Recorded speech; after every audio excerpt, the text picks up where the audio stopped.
Hello, my name is Brian Tallant, and for the past 24 years I have worked as a licensed professional counselor and an administrator of Aurora Mental Health Center's Intercept program in Aurora, Colorado. Intercept Center is a specialized mental health program for youth who have intellectual and developmental disabilities in addition to co-occurring mental health conditions. I'm also a contributing member of the Intellectual and Developmental Disability Expert Panel for the National Child Traumatic Stress Network. And that's what I want to take a few minutes and talk with you about today. Addressing the issues of children who have intellectual and developmental disabilities who have experienced trauma. Approximately 1 in 6 youth between the ages of 3 and 17 in the United States have an intellectual or a developmental disability. That's indicated by major delays in one or more key developmental areas. These areas may affect thinking and learning, language, motor skills, behavior, and adaptive functions such as self-care, communication, and social skills. Intellectual and developmental disabilities affect functioning throughout a person's lifetime, but they leave youth more vulnerable to a range of behavioral and social and emotional difficulties and to co-occurring medical and mental health disorders. In particular, youth with IDD are at risk for traumatic experiences in the home and in school and in the community, and sometimes in conjunction with their frequent healthcare encounters. Early intervention in childhood may reduce the impact of some types of disabilities, but gaps in services for youth are leaving their mental health needs grossly underserved, especially with respect to trauma-informed care. There's many reasons for this, including provider misconceptions about IDD and trauma, siloed service systems, and specific challenges related to the disability, such as deficits in a child's speech, language, and cognition, etc. It might make it more difficult for them to report traumatic experiences or any type of internal distress. So I want to take a few minutes to increase our understanding of trauma in youth with IDD. The overreaching goal is to reduce service gaps and to promote recovery and resilience. Youth with IDD are at increased risk for various types of traumatic experiences. They include physical and emotional neglect, physical and sexual abuse, as well as trauma secondary to restraints and seclusion and other interventions used to contain youth who are presenting with behavior that's a danger to themselves or others. Youth with IDD are also more likely to experience changes in educational placements and school settings. They're more likely to experience out-of-home placements, at times accompanied by parental loss, and changes in residential placements, if placed outside the home. So as a result, they're more likely to experience disruptions in social supports. They're also at heightened risk for teasing, bullying, rejection, and exploitation by peers and social media. This risk is further compounded for individuals vulnerable to discrimination due to their race, ethnicity, language, and socioeconomic status. Youth with more severe IDD are likely to experience higher number of health-related procedures, as they often have chronic or comorbid conditions that necessitate frequent healthcare appointments, surgeries, and other types of invasive medical procedures.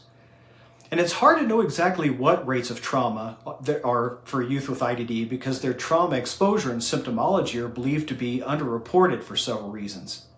As I stated before, some youth may be unable to communicate their experiences to caregivers and professionals, who may themselves have limited understanding of trauma and trauma-related symptoms, and may attribute trauma-related behavior to the developmental condition alone.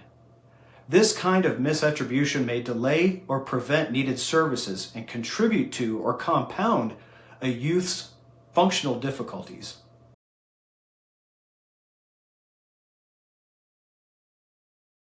If we look historically at the research done in the mid-1990s and early 2000s looking at the relationship between disability and trauma, we see that a person with any type of disability were 1.2 to 2 times more likely to suffer from maltreatment than their non-disabled peers. They were 3.4 times more likely to be neglected and 4 times more likely to be a victim of a crime. If we look at research focused specifically on people who have developmental disabilities, one meta-analysis shows that people with IDD were anywhere from 2.5 to 10 times more likely to suffer from abuse and neglect. One study of adults living in an institutional setting reported that more than 90% had suffered sexual abuse in their lifetime, and 49% of that sample reported 10 or more abusive incidents. Other studies have shown that 44% of their study had a relationship with their abuser as a direct result of their disability. In other words, they were caregivers or service providers of some kind who did the abuse. People who lived in institutional settings were 2 to 4 times more likely to suffer sexual abuse than their peers who lived in the community. The good news is that these numbers are improving as more people with IDD live with their families and in the community and in community placements, and they're educated in their home schools. However, research conducted by Dr. Nora Baladarian in the Abuse and Disability Project show that the rates of trauma are still alarmingly high. They have also proven that people with more than one disability are at higher risk of physical, sexual abuse, and the frequency and severity of both types of abuse. The groups with the highest rates of abuse are those children with IDD who also have severe behavioral or psychiatric disabilities. Unfortunately, trauma and disability are a wicked two-way street. Other research shows that 3 to 6% of maltreated people have a permanent disability as a result of abuse and neglect. And child maltreatment is a factor in 10 to 25% of all developmental disabilities. So some people have a disability as a result of trauma, and many people who have disabilities are traumatized because they have a disability.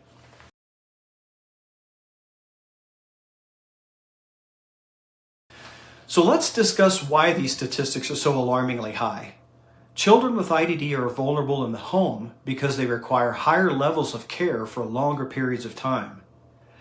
They often require support for invasive daily living functions such as bathing, dressing, and toileting. Children require intensive caregiving way beyond what is developmentally typical, and that puts a high level of stress on the family and caregivers. Children with IDD are at higher risk for out-of-home placements due to this type of stress, especially when managing problematic behavior is involved. Children with IDD are also vulnerable in the community. Kids with IDD are often trained to be compliant to authority figures, and because of social isolation and rejection, kids with IDD often have increased responsiveness to attention and affection that may make them easier to victimize. Children with IDD are less likely to be provided with general sex education or any type of training around human sexuality, and this is often paired with the caregiver's assumptions or maybe denial that they're not developing sexually. We know that the cognitive disability itself interferes with a child's ability to predict high-risk situations or even understand what's happening in an abusive situation. It's also well documented that children with IDD have many barriers to reporting their abuse. Many children have mobility challenges, a restricted ability to communicate, and kids with IDD are often not perceived as credible reporters. In the general population, only 1 in 5 instances of sexual abuse are reported, but when considering people with IDD, only 1 in 30 instances of sexual abuse are reported. And as I mentioned before, children with IDD have a vulnerability to trauma from invasive medical procedures. Developmental disabilities are correlated with other co-occurring medical conditions such as congenital heart problems, cleft palate, other maxillofacial surgeries. They're prone to impaction and other types of gastrointestinal problems, as well as epilepsy and seizure disorders.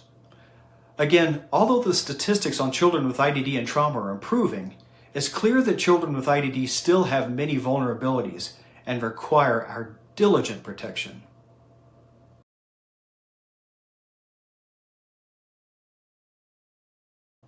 In light of these statistics and vulnerabilities, it's very important that we dispel certain myths that exist regarding children with IDD and trauma.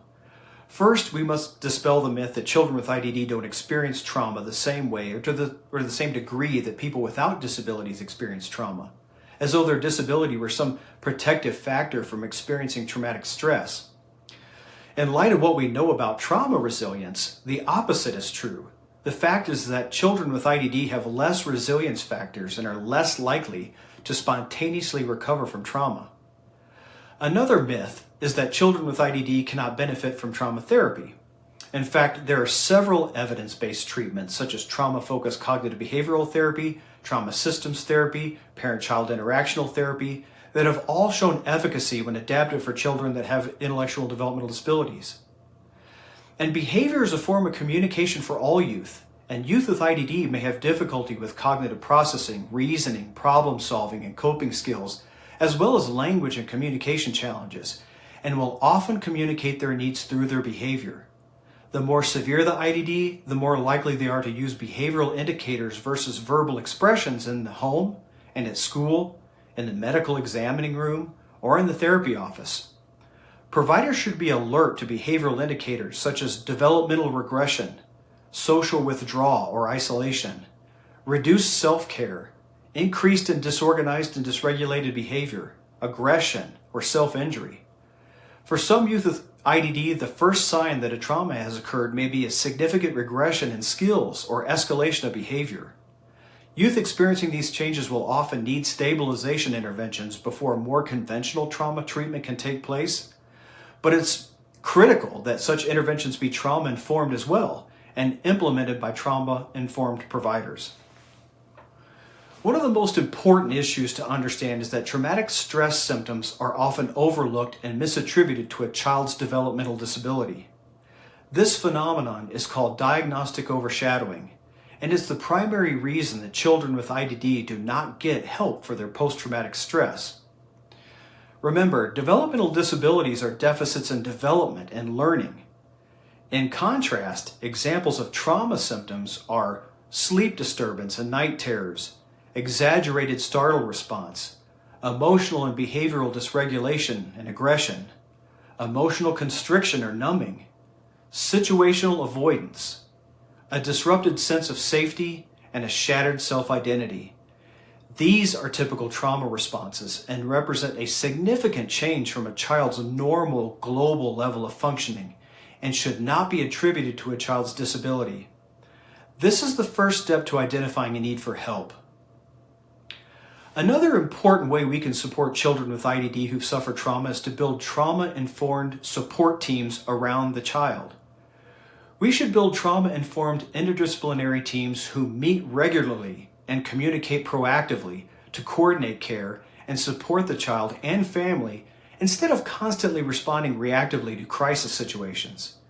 It's essential that care providers work across disciplines to first develop safe environments for the child, at home and at school and in other places in the community.